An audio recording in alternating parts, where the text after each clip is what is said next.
Assalamualaikum. So sekarang kita dah buka keluar Hyundai Starex punya lower arm. Ramai yang komplain kata dah tukar baru, dah tukar boost standard pun masih tak jadi apa. Sekarang kita dah buka keluar. Sini nampak terang sikit. Pak Yul pergi duduk sana. Sana gelap, sini terang. Tu. Tuh. So nanti kita akan prem masuk. Dia dah lari kedudukan dia. Dah lari bang. Dah lari. So ini nak buat apa bang? Okey, customer ni datang dekat Pak Bukman. Dia nak buat penukaran bunyi pad di timbus di bahagian luar sebab apa? Bila tempat terata dia ada bunyi Okey. Ni sebab apa? Dia lembut. Teruskan bang. Sebab apa? Dia masuk dengan bush OEM.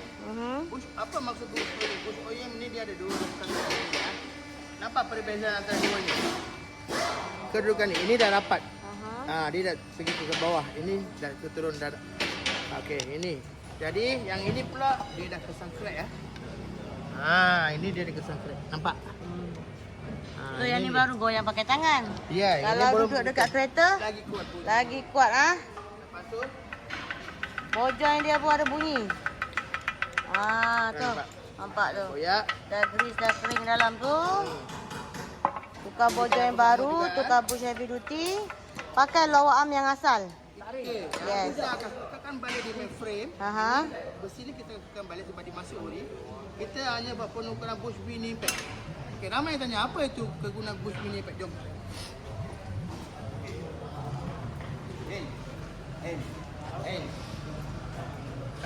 Wing impact Barang padu ke tak padu ni? Mestilah padu. Aduh. Tengok bang, tunjuk sikit bang. Ni wing impact ni. Aduh, ini budak ni gantung air. Ayo. Bush mini pad ni walaupun dia full rubber, Okey. dia fleksibel. Dia tak kerah kekong orang cakap. Dia macam pinu. Kita macam teflon.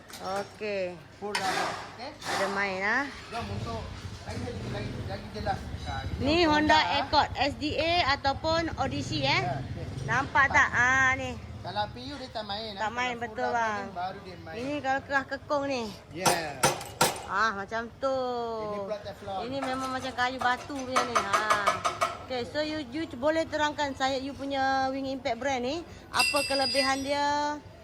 Warranty berapa lama? Fungsi utama wing impact ni dia akan bagi ketepatan 100% waktu membelok dan memandu. Dia akan bagi satu keselesaan dan padu dari segi ketahanan memang kita lihat. Kita bagi jaminan dia pun warranty setahun. Kita bagi company yang bagi untuk kita wing impact ni siapa yang customer